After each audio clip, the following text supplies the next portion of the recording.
চাণক্য নীতিকথা বইতে অনেকগুলি শ্লোক আছে ব্যাখ্যাসহ। তার মধ্যে প্রথম শ্লোক হলো, স্থল, জল, অন্তরিক্ষে যে শক্তি বিদ্যমান, আমি তাকে সহস্রদ প্রণাম জানাই। বিষ্ণু এই 3 লোকে তার প্রভাব বিস্তার করেছেন। তাকে আমি প্রণিপাত করি এই গ্রন্থের মাধ্যমে।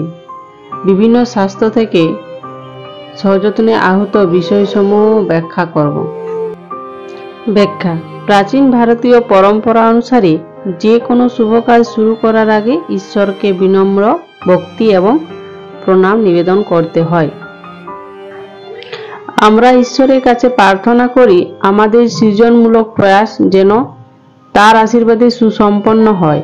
এই পরম্পরা অনুসারে চাণক্য তার মহান গ্রন্থ রচনা করার আগে ভগবান বিষ্ণুকে স্মরণ করেছেন।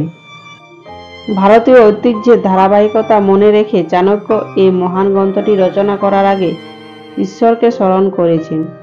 সনাতন ভারতের ঐতিহ্যের প্রতি শ্রদ্ধাশীল চাণক্য এভাবেই শুরু করেছেন তার সাধনা।